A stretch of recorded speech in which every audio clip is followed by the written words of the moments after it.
The silent war, how the universe tests the dark chosen through living enemies made of energy, memory, and illusion.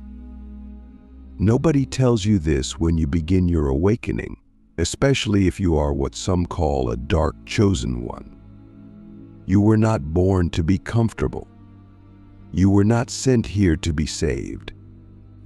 You were activated to walk through the fire with your eyes wide open and your hands empty, because the moment you accept your power, you also inherit your enemies, and not the ones you expect. These enemies don't wear masks. They don't stand in front of you with swords.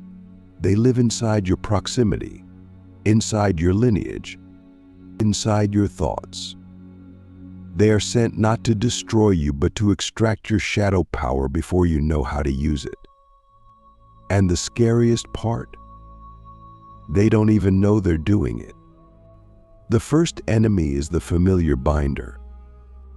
This is someone who shows up wrapped in the costume of love, a friend, a parent, a partner. Someone who knows your wounds deeply, not because they studied them, but because they've walked alongside you for years. They speak your old language. They remember your old self. And that's the trap. They only know how to love you when you are small. The moment you start to rise, they shrink. The moment you speak truth, they flinch. They say they support your growth, but every time you evolve, they pull you back, not with violence, but with memory. You used to be so grounded, they say. You're different now. You're not like you used to be. That sounds innocent, but it's a spell. The spell of energetic regression. A psychic tug of war between your becoming and their comfort. If you're not careful, you'll shrink yourself back into the version of you they can understand. And that's exactly how your shadow power gets stolen, not by force, but by familiarity. So let me ask you this. Who still has access to the version of you that no longer exists? Who do you keep shrinking around? Not because they ask you to, but because they don't know how to love your evolution. The second enemy is the false mirror. This one is even more dangerous because it pretends to be your spiritual reflection. You'll meet this person when you're rising fast, when your gifts have just activated, and you're searching for someone to reflect your power back to you. They'll appear wise. They may even be a mentor, a coach, a guide. But underneath their knowledge is a wound they haven't healed yet, the fear of being outshined. So they'll support you to a point. They'll validate you until you surpass them. And when you do, they'll shift subtly. Their voice will sharpen. They'll start to correct you in public. They'll question your intuition. They'll call it feedback, but it's frequency sabotage. You'll feel it as a subtle sting, the slow erosion of your confidence. And if you're still unsure of your own signal, you'll hand them your power in the name of humility. You'll defer. You'll apologize. You'll shrink. This is how many dark chosen ones lose their edge. They confuse manipulation for mentorship. They confuse projection for protection. And by the time they realize it, their power has already been siphoned into someone else's platform, someone else's system, someone else's field. That's why you must ask yourself, am I learning from this person or leaking into them? Do they reflect my highest self, or do they feed off my uncertainty? Now, the third enemy is the trickster you never see coming. The inner saboteur who wasn't yours to begin with.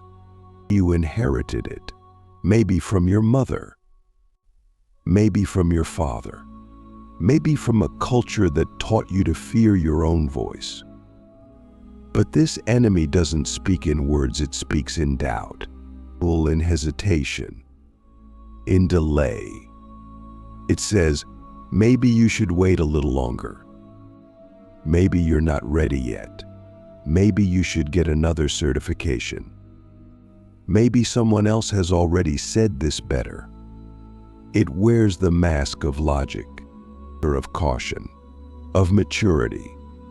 But it's not wisdom, it's ancestral programming.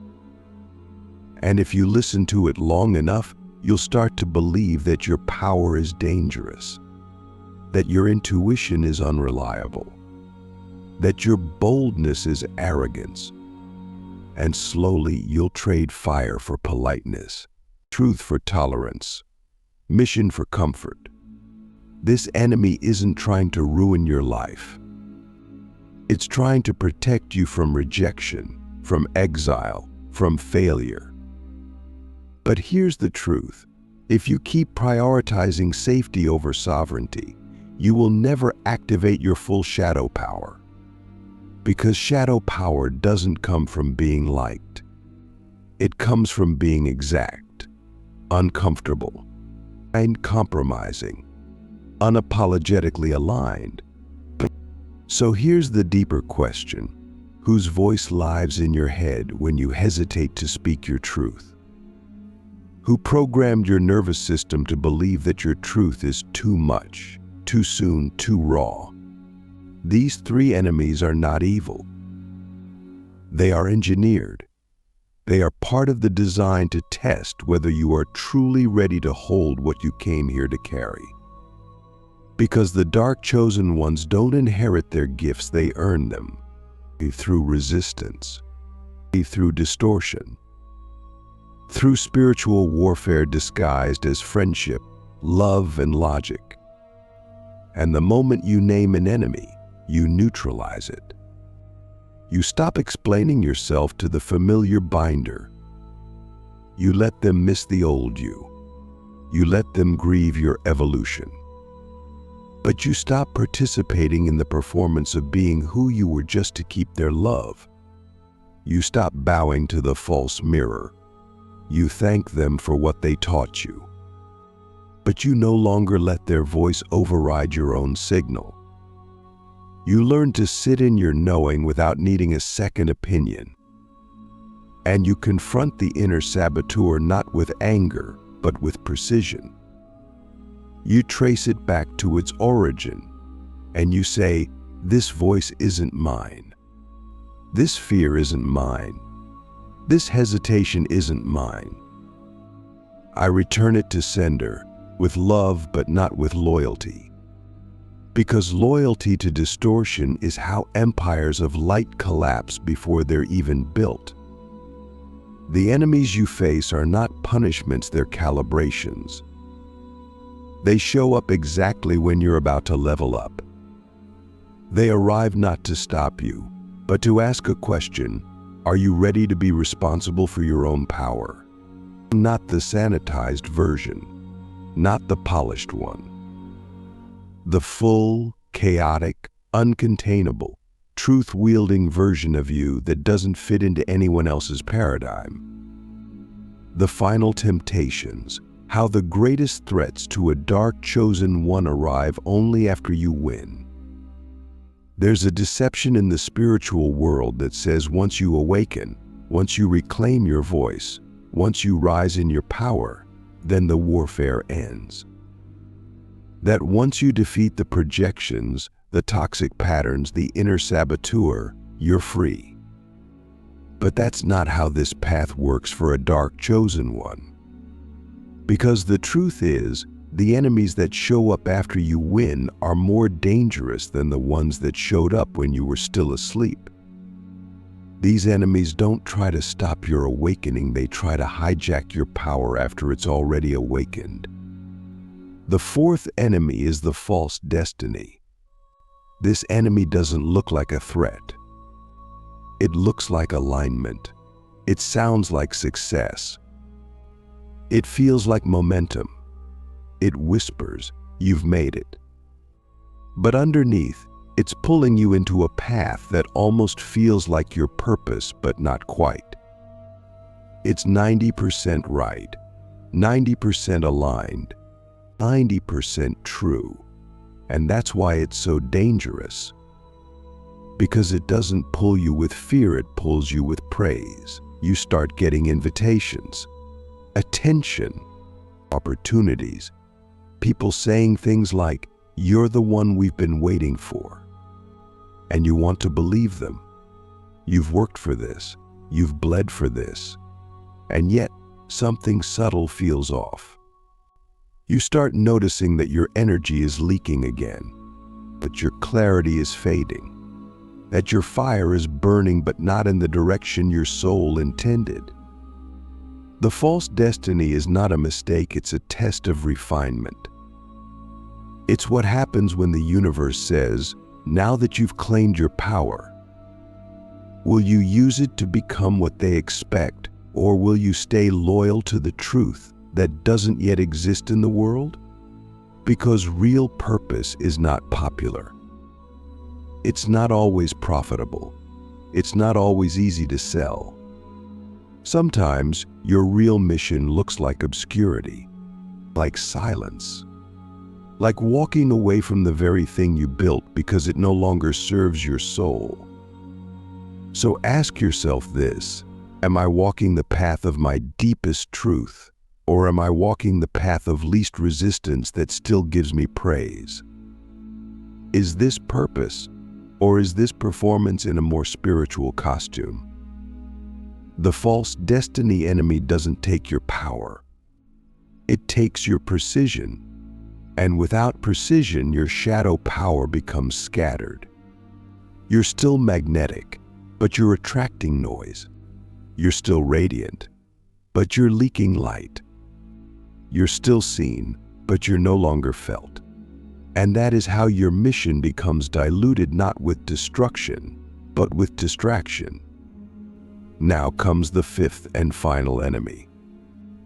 This one is the most terrifying of all because it is not external. It is the ego that believes it's healed. This enemy is born inside your success. After you've built the platform, after the followers have come, after the money starts flowing, after you've made it, it speaks your language. It knows your rituals. It even uses your own voice to speak. But it's not you. It's a replica of you formed from the identity you crafted around your healing. It tells you you've done the work. You've transcended. You've arrived. And so you stop checking yourself. You stop questioning your own motives. You stop going into the shadow because you believe you've already integrated it. But here's the truth. The moment you stop descending into your own shadow, you start becoming a distortion of your own light. And that's when the ego becomes a tyrant, not in volume, but in silence. You start believing your own press. You start confusing your reach with your resonance. You start preaching truths you haven't updated in years. And because your audience still claps, you assume your soul is still aligned. But applause is not evidence of alignment. Praise is not proof of purity. And spiritual identity is not the same as spiritual integration. The ego that believes it's healed is the most dangerous enemy a dark chosen one ever faces, because it uses your own power to build a prison around your growth. You're evolving in loops now. You're saying the same things in different words. You're stuck in a narrative that once liberated you, but now confines you. So here's the deepest question of all.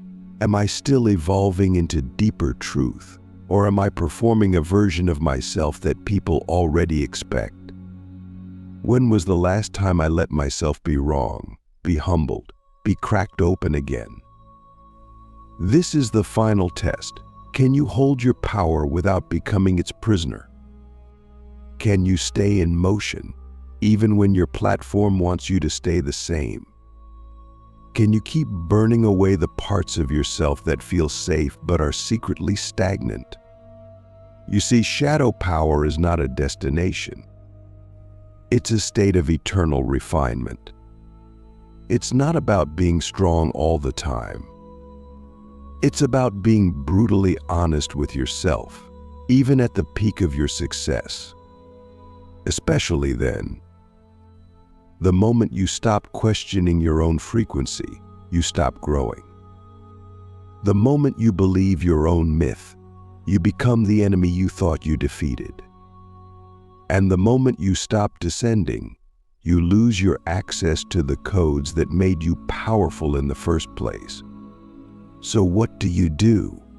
You descend again. You enter the underworld not because you're broken, but because you're loyal to your evolution. You allow yourself to be humbled by your own next level. You ask for mirrors that challenge you, not just cheer for you. You keep placing your identity on the altar not once, but every time you grow. You revisit the first enemy, the familiar binder. You ask, am I still shrinking for anyone? You revisit the false mirror. You ask, has anyone replaced my own inner voice? You revisit the inner saboteur. You ask, am I still letting inherited fear delay my becoming? You revisit the false destiny. You ask, have I mistaken momentum for mission? And finally, you look directly at the ego that believes it's healed.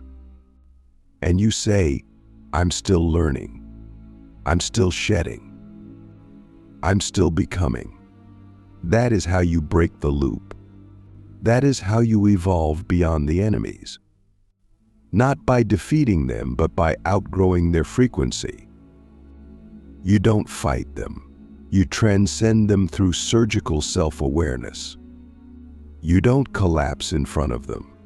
You pivot into deeper alignment. And most of all, you don't forget them because they will return in new faces, new temptations, new codes. That's the price of power. And for a dark chosen one, power is the beginning, not the end. The legacy firewall, how to protect your impact from energetic corruption after you rise. You've walked through fire. You've lost people who couldn't meet your becoming. You've outgrown mentors who once felt like lifelines. You've faced the false versions of yourself. And now you stand here not perfect, not polished, but awake in a way that can't be undone. Your shadow power has not been destroyed. It has been refined. But now comes the most misunderstood phase of this journey, sustainability. Because as a dark chosen one, your greatest threat after awakening is not collapse, it's corruption.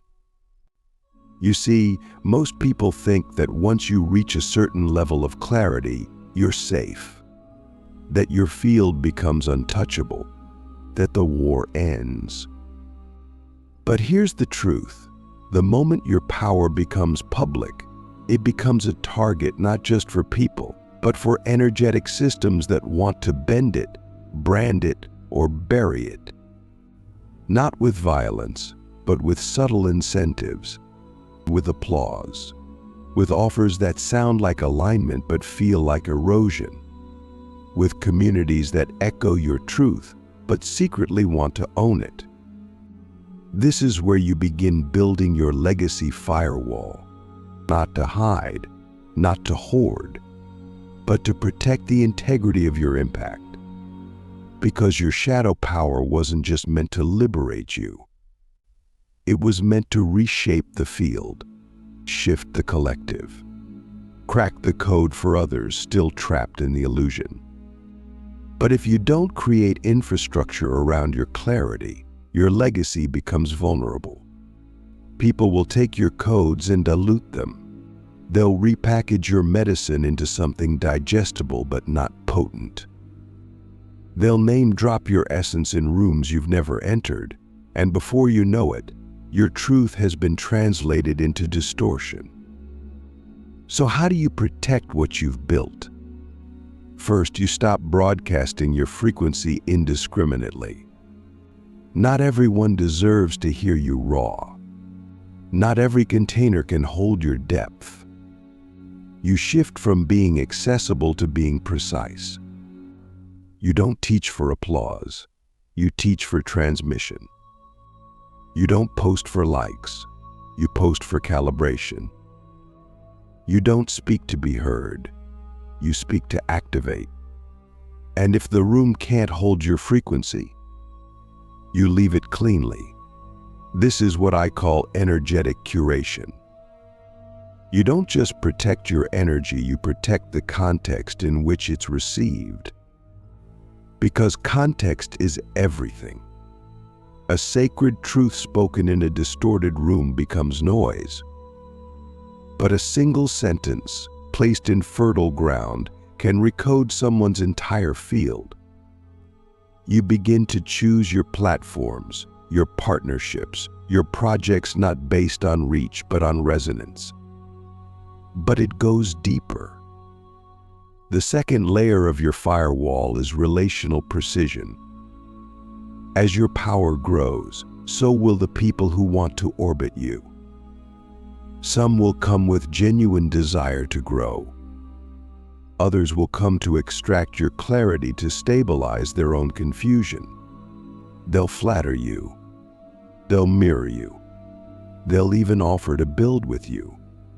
But they are not aligned, they are strategic.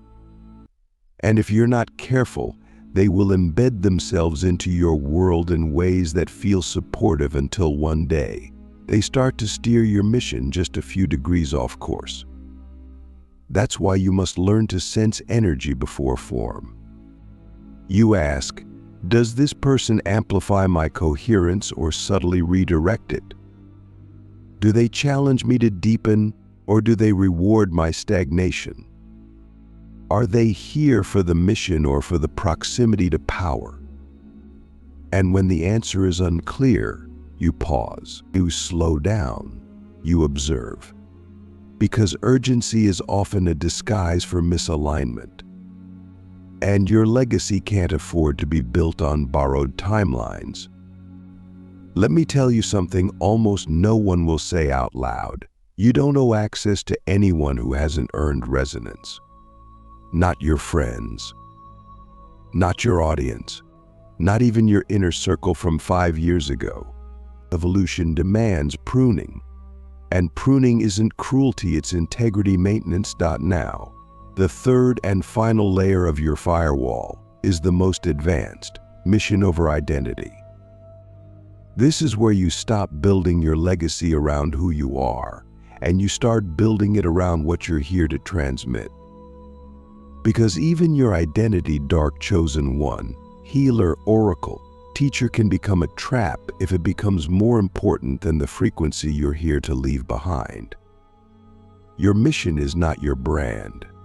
Your mission is not your followers. Your mission is not even your modality. Your mission is the energetic imprint you leave on the field. And that imprint must be clean.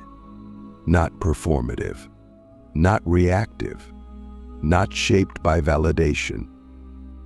You protect your mission by continuously asking, if I disappeared tomorrow, what frequency would still remain in the field because I once walked here? That's legacy, not popularity, not virality. So how do you ensure your imprint stays uncorrupted? You keep returning to the shadow. Not because you're wounded, but because you're loyal to your clarity. You keep recalibrating your why. You keep burning away any part of your identity that feels performative. You keep grieving the versions of you that people still miss. And you keep transmitting not from urgency, but from overflowing silence. Because here's the paradox: the more precise you become, the more powerful your field becomes. And the more powerful your field becomes, the less you need to say. In your presence sharpens. Your words become surgical. Your silence becomes sacred space. And people feel it. They don't know why. They just know they're not the same after encountering you. That's the mark of a true dark chosen one, not how loud they are, not how much they produce, but how clean their frequency becomes, even after war, even after betrayal, even after success, especially after success. So I leave you with this. What does your field say when you say nothing at all? What unseen codes are radiating from your body, your breath, your being without effort, without performance, without packaging? That's your real work now. To refine the field beyond words, to protect the frequency beyond form, and to build a firewall, not around your heart, but around the transmission that only you were sent to deliver.